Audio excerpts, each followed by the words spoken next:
Good morning and happy President's Day. President Reagan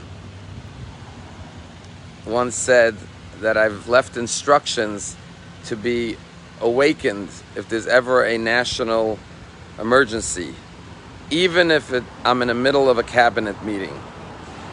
You know, being a leader is not an easy job. And what are the traits and the qualities of a great leader? So the most important quality the Torah says is humility. Because a great leader is not concerned about their own self or their own ego or their own success. They're not focused on their honor. They're focused on the needs of the people. And Moshe Rabbeinu was the humblest of all leaders, which means, as someone said, humility is not thinking less of yourself, but thinking less about yourself. And the famous story our rabbis tell us is that when Moshe Rabbeinu was shepherding the flock of his father-in-law, he saw the way one little sheep strayed off the path.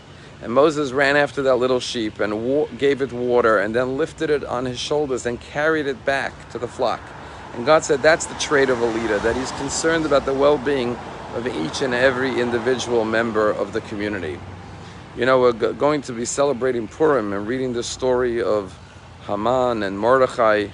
And we know what happens, that the king couldn't sleep one night and he hears someone coming in the courtyard. And who was it? It was Haman. And so when Haman appears before the king Achashverosh asks Haman, tell me, what should I do with a person that I want to bestow honor upon? And of course Haman thinks, well, who does the king want to give honor to more than me?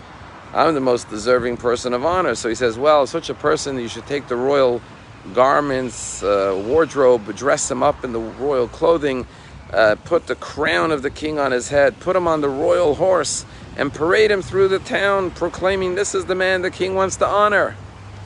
And at that point, King Achashverosh says to Haman, well, go do exactly that to Mordechai the Jew. And the rabbis say, how did Haman come up with this whole plan spontaneously? And the answer, rabbis say, is because that's all he dreamt about all the time. And when the king asked him, what should I do with a person who should be honored? Right away he thought it was him, and he came up with this elaborate plan because he'd been thinking about that his whole life. A good leader walks around thinking about the needs of the people, how he could serve the people better, as opposed to evil leaders like Haman. We see what's going on in Russia. We have a great example of an evil leader, a man who is willing to sacrifice life and resources, much needed resources of the nation, just for his own power, for his own aggrandizement, for his own fortune. And that's tragic when people hold positions of leadership and use their power not to the benefit but to the detriment of their own people, and God forbid harm others in their path of self-promotion.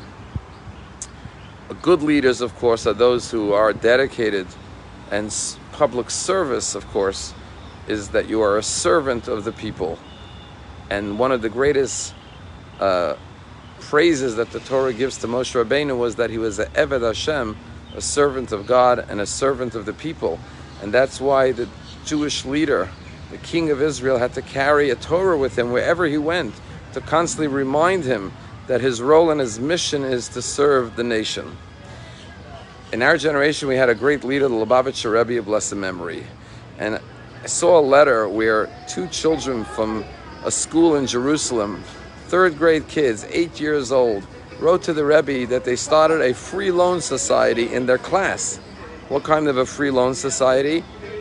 A pencil free loan society. So if any kid comes to school and forgets their pencil isn't sharpened, they're ready to lend that student a pencil.